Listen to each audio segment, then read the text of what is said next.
franchise fatigue. That's a fun little word. And the meaning is when a movie series or a series of something is going on for so long that people start to get tired of it and it's not making as much money anymore.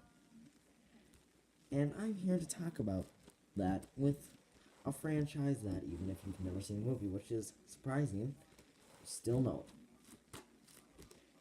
You've probably guessed it already, but that film series is Star Wars. Now, let's get this out of the way. I love Star Wars. Huge fan. Love everything about it. Except for certain things. But other than that, I love Star Wars. But I do think they're, ever since the Disney buyout, they're starting to push it. Journey back to a long time ago, 40 years ago now, 1977. Film called Star Wars came out. It ruled the box office, surprisingly, because no one thought this film would work. And it became king. It was one of the first ever sci-fi movies to win Best Picture. And like I said, everyone was surprised about it. So much that everyone was excited for the sequel, Empire Strikes Back, when it came out. Again, met huge critical praise, and the same for the trilogy ender, Return of the Jedi. That was the end. Of course, there were a bunch of spin-off like novels and stuff that were companions that you could read, but other than that, there wasn't much. I mean, there were special made-for-TV specials like Caravan of Courage, Battle for Endor, and the holiday special. But other than that, there was nothing. No other Star Wars official films besides the original trilogy. But in the 90s, Lucas announced his plan for a prequel trilogy story that is the beginning of the saga, how Darth Vader became Darth Vader. And in 1999, the first ever failed theatrical Star Wars film, The Phantom Menace, was released. And when I say failed, this film is despised by almost all people, except for newer fans. Prequels. But then in 2002, another one came out. Attack of the Clones. A lot of people actually hate this one more than this one. I agree with those people. Of course, there was still no franchise fatigue. We had to see how we had to see the film where it actually happened.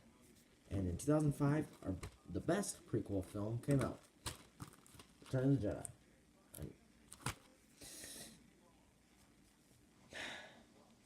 It's not Return of the Jedi. It's Revenge of the Sith. And sadly, that one is the best by default. I mean, you really couldn't get much worse than this. And that is when everyone thought they were. That's when the official end to Star Wars was. The prequel trilogy.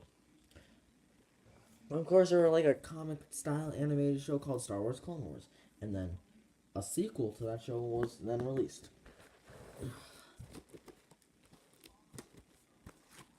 Star Wars The Clone Wars, which takes place before this one, almost directly before this one. And got the first season, the second season, the third season, the fourth season, the fifth season, then it was canceled. It was canceled because I can't even remember. It was actually a while ago, before Force Awakens came out, that Disney bought out Star Wars, and Clone Wars was canceled. But then the last season was released onto Netflix and then on DVD. Star Wars Clone Wars Season 6, The Lost Missions, as it was being titled, because they were canceled before we could even get to it, so they retitled it The Lost Missions. And then Disney started their reign of terror. They made Lego little spin-off things. They made their own show, Star Wars Rebels. And then they started their movies with Star Wars The Force Awakens. Met to so much critical praise, people thought, finally, Star Wars was back. But of course, some people didn't like it because it was too similar to the original. Like, it is a hardcore, it feels like a hardcore, softcore, softcore reboot of the original Star Wars, which these two films are pretty much identical. But they still got their own little things that make each one unique. And I like that. And then, the following year, exactly a year after, they started their spin-off series, Rogue One, a Star Wars story. I already reviewed it, and it was also met to critical praise, not as much as Force Awakens was, but it was still met to a lot of critical praise, and people loved it. Now, we're going to go into something not a lot of people that divided the fan base so hard. Star Wars is in a civil war with The Last Jedi. I don't have the DVD. I'm sorry. I'm sad that I don't own the DVD. I personally love it. A lot of people don't. A lot of people do. This film is the most divided one. But it probably because it was so different and it took risks.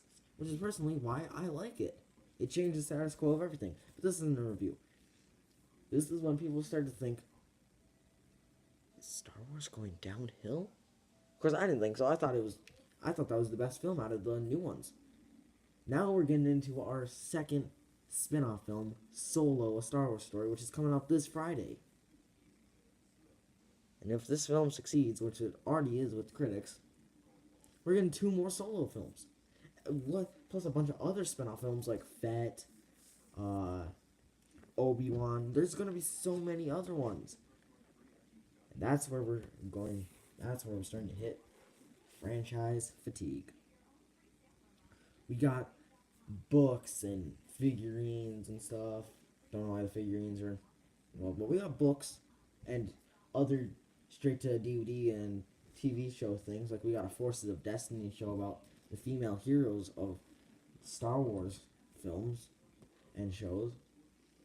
So, Star Wars is reigning over everything.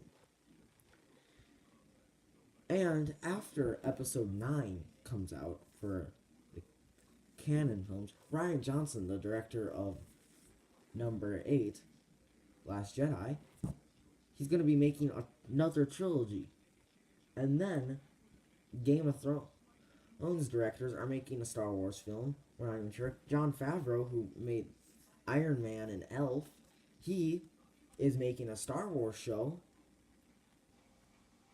There's so much going on. That's why the word franchise fatigue comes into play for Star Wars. I didn't want to admit it, but yeah, it's suffering under franchise fatigue. And I don't know how long it can keep it up. Now, this isn't a review of any Star Wars. I just have to get that out of the way. I feel Star Wars might end pretty much with Rian Johnson's trilogy. Of course, they'll still keep making films, but no one will go to see them. They feel like they've seen all of Star Wars. There's nothing left to see. All these films are just boring. They're not adding anything new. Like Solo apparently is not adding anything new. So, what's the point of watching it anymore? And that's the sad thing. Disney needs to know how to limit themselves. Many people think Marvel is going through franchise fatigue, but I don't think they are. Sure, this Infinity War was like their 19th film in the series, but each one have told a different story, and Avengers 4 is wrapping up one big story. Once we get to Spider-Man Homecoming in 2, we're getting a whole new story with a bunch of new characters, and that's exciting. Marvel doesn't feel like it's running out of juice. Star Wars does. Star Wars feels like it's just limping along now. Of course, they're still putting out these energetic films like Last Jedi and Rogue One.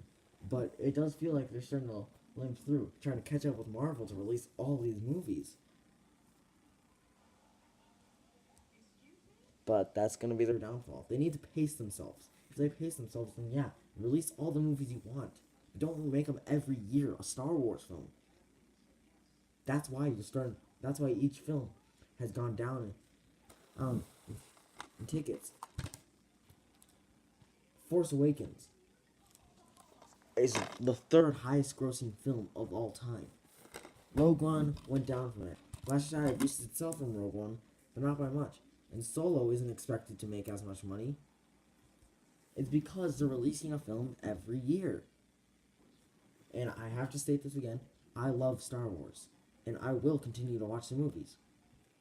But, especially with films like Rogue One, it just feels like they're limping themselves across the finish line. I hope, again, hope that they'll be able to fix this mistake and not make a Star Wars film every year. Of course, back in 2015, I was like, Star Wars film every year? Yay, but now I realize that's not good. So,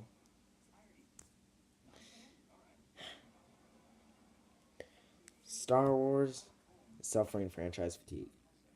That one you have to admit. But, might as well ride the train till it's at least 9. Then you can get off. I know some people stay on. Doesn't matter.